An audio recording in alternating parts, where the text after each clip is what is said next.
शांताकारं भुजंगशयनं पद्मनाभं सुरेशं विश्वाधारं गगनसदृशं मेघवर्णं शुभांगं लक्ष्मीकान्तं कमलनयनं योगिभिध्यानगम्यं वंदे विष्णु भवभयहरं सर्वलोकैकनाथं। मंगलम भगवान विष्णु मंगलम गरुड़ध्वज मंगलम पुंडरीकाक्ष मंगलाय तनोहरि। ओम नमो भगवते वासुदेवाय। आज का दिन आपके लिए मंगलमय हो। आज मैं अगन मास की कथा का 30वां अध्याय सुनाने वाला हूं। तो आइए सुनते हैं अगन मास की कथा का 30वां अध्याय। जन्मेजय जी ने वैशंपायन जी से आगे कहा, भगवान, मैं अब पुरुवंश की यशस्वी राजाओं की वंशावली सुनना चाहता हूं। मैं जानना चाहता हूं कि इस वंश में शील शक्ति अथवा संतान से हीन कोई भी राजा नहीं हुआ है। वैशंपायन जी ने कहा, ठीक है। महर्षि द्वैपायन ने मुझे आपके वंश का वर्णन सुनाया था, मैं उसे सुनाता हूं। दक्ष से अदिति, अदिति से विवस्वान, विवस्वान से मनु, मनु से इला, इला से पुरुरवा, पुरुरवा से आयु, आयु से नहुस, और नहुस से ययातिका का जन्म हुआ। ययातिका की 2 पत्नियां थी, देवयानी और समृष्ठा। देवयानी के 2 पुत्र थे, यदु और तुर्वसु। शर्मिष्ठा के 3 पुत्र थे, द्रयु, अनु और पुरु। यदु से यादव हुए और पुरु से पौरव। पुरु की पत्नी का नाम कौशल्या था। उसे जन्मेजय का जन्म हुआ। उसने 3 अश्वमेध और 1 विश्वजित यज्ञ किया था। जन्मेजय की पत्नी थी अनंता, उससे प्रचिनवान हुआ। प्रचिनवान की पत्नी थी अस्मकी, उससे समयाति हुआ। समयातिकी की वारंगी नामक पत्नी से अहम याति का जन्म हुआ। अहम यातिकी की पत्नी भानुमति के गर्भ से सार्वभौम नामक पुत्र का जन्म हुआ। सार्वभौम की पत्नी सुनंदा से जयतसेन की उत्पत्ति हुई। जयतसेन का विवाह हुआ सुश्रुवा से, उसके गर्भ से अवाचिन का जन्म हुआ। अवाचिन की पत्नी मर्यादा से अरि का जन्म हुआ। अरि की खलवांगी पत्नी से महाभौम, महाभौम की सुयज्ञा से अयुतनाई, अयुतनाई की कामा से अक्रोधन, अक्रोधन की करम्बा से देवातिथि, देवातिथि की मर्यादा से अरि, और अरि की सुदेवा पत्नी से ऋक्ष नामक पुत्र का जन्म हुआ।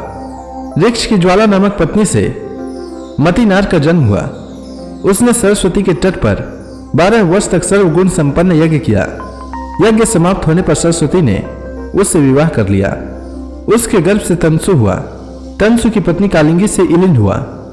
इलिन की स्त्री रथंतरी से दुष्यंत आदि 5 पुत्र हुए। दुष्यंत की भार्या शकुंतला से भरत हुआ।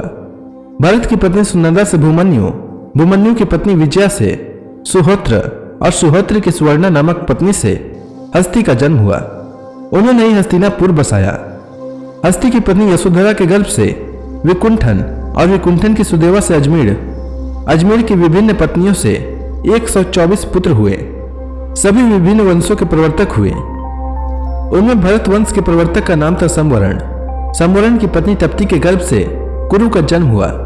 कुरु की पत्नी शुभांगी से विदुरथ, विदुरथ की संप्रिया से अनस्वया, अनस्वया की अमृता से परीक्षित, परीक्षित की सुयसा से भीमसेन, भीमसेन की कुमारी से प्रतिसर्वा, और प्रतिसर्वा के प्रतीप हुए। प्रतीप की पत्नी सुनंदा के गर्भ से 3 पुत्र हुए, देवापी, शांतनु और बाहलिक। देवापी बचपन में ही तपस्या करने चले गए। शांतनु राजा हुए। वे जिस बूढ़े को अपने हाथों से छू देते थे वह फिर जवान और सुखी हो जाता था। इसी से उनका नाम शांतनु पड़ा।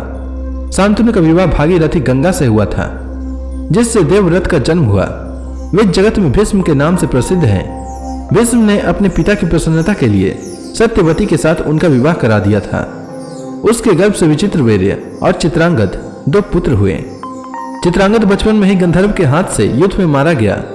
विचित्रवीर्य राजा हुआ। उसकी 2 स्त्रियां थी, अंबिका और अंबालिका। वह संतान होने से पहले ही मर गया। उसकी माता सत्यवती ने सोचा कि अब तो दुष्यंत के वंश का उच्छेद हुआ। उसने व्यास का स्मरण किया और उनके आने पर कहा कि तुम्हारे भाई विचित्रवीर्य बिना संतान के ही मर गया, तुम उसकी वंश रक्षा करो। व्यास जी ने माता की आज्ञा स्वीकार कर अंबिका से धृतराष्ट्र, अंबालिका से पांडु और उनकी दासी से विदुर को उत्पन्न किया। व्यास जी के वरदान से धृतराष्ट्र के 100 पुत्र हुए। उनमें 4 प्रधान थे, दुर्योधन, दुशासन, विकर्ण और चित्रसेन। पांडु की पत्नी कुंती से 3 पुत्र हुए, युधिष्ठिर, भीमसेन और अर्जुन। उनकी दूसरी पत्नी माद्री से 2 पुत्र हुए, नकुल और सहदेव। द्रुपद राज की पुत्री द्रौपदी से 5 का विवाह हुआ। द्रौपदी के गर्भ से 5 पांडवों के क्रमशः प्रतिविंध्य, श्रुतसोम, श्रुतकीर्ति, शतानिक और श्रुतकर्मा का जन्म हुआ। युधिष्ठिर की एक और पत्नी थी, उसका नाम था देविका। उसके गर्भ से योधेय हुआ। भीमसेन ने काशीराज की कन्या बलंधरा से सवर्ग नामक पुत्र उत्पन्न किया। अर्जुन ने भगवान श्री कृष्ण की बहन सुभद्रा से विवाह करके अभिमन्यु नामक पुत्र उत्पन्न किया। वह बड़ा गुणवान और भगवान श्री कृष्ण का प्रीति पात्र था। नकुल की पत्नी करेणुमति से निर्मित्र और सहदेव की पत्नी विजया के गर्भ से सुहोत्र का जन्म हुआ। भीमसेन के इससे पहले हिडिंबा के गर्भ से घटोत्कच नामक पुत्र पैदा हो चुका था। इस प्रकार पांडव के 11 पुत्र हुए, परंतु वंश का विस्तार अभिमन्यु से ही हुआ। इनके अतिरिक्त अर्जुन के 2 पुत्र और थे, उलूपी से इरावन और चित्रांगदा से बब्रुवाहन। वे दोनों अपनी अपनी माता के साथ नाना के घर रहे और उन्हीं के उत्तराधिकारी हुए। अभिमन्यु का विवाह विराट कुमारी उत्तरा के साथ हुआ था। इसके गर्भ से एक मृत बालक का जन्म हुआ, जिसे भगवान श्री कृष्ण ने जीवित किया। उसकी मृत्यु अश्वत्थामा के अस्त्र से हुई थी।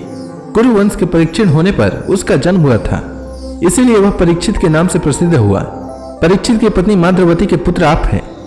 आपकी बहुष्टमा नाम की पत्नी से 2 पुत्र हुए हैं, शतानिक और शंकुकर्ण। शतानिक के भी एक पुत्र हो चुका है, अश्वमेधदत्त। इस प्रकार मैंने आपके प्रश्न के अनुसार पूर्व वंश का वर्णन किया। तो इस प्रकार वैशंपायन जी जन्मेजय जी के कहने पर पूर्व वंश के वंशावली का वर्णन करते हैं। तो इसी के साथ यह अध्याय समाप्त हुआ। इसके आगे की कथा मैं कल के अध्याय में सुनाऊंगा। तब तक के लिए भगवान हरि का नाम लेते रहें।